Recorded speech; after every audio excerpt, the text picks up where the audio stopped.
Hello everyone and welcome to my YouTube channel. Today we are going to discuss about what is a battery cycle count and how you can check your battery cycle count on any iPhone. So if you want to know about battery cycle counts and what they have effect on your iPhone or device, so how you can do that. For this, what you have to do, you have simply watch this video completely. So without wasting any time, let's start the video. So first of all, what you have to do, you have to simply make sure that you are connected to proper Wi-Fi or internet connection. And after that, what you have to do next is you have to simply go to settings.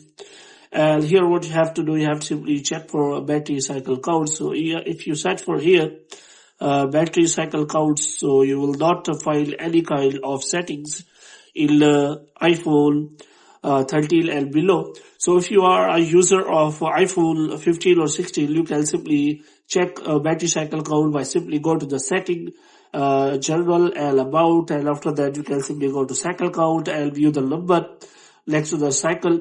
And for the user of iPhone, you can simply use an app or tool which is power utilize shortcut, so you can simply check for battery shortcut. So now we will discuss what is battery cycle count. Basically, the iPhone battery cycle count is a metric to determine battery health. The lower the cycle count, the better the condition of your battery.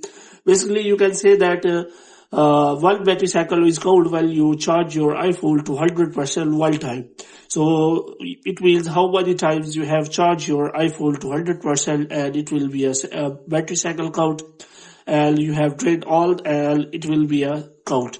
So the lower the cycle count, the better condition of your battery. iPhone 16 and iPhone users can check this natively in settings, while iPhone 14 and earlier, you need to work around. So what you have to do, you have to simply check for an app which can provide you cycle count. So in iPhone 14 and above, you can simply go to settings and you can simply find the cycle count. So it will tell you about your battery health. So if you want to improve your battery life and use your battery for a longer time, you have to simply check for the battery cycle count, and you have to use that battery cycle count in your charging routine so that you can simply save your battery from aging. So hope you have liked this video. If you get more videos like these, you can subscribe our channel.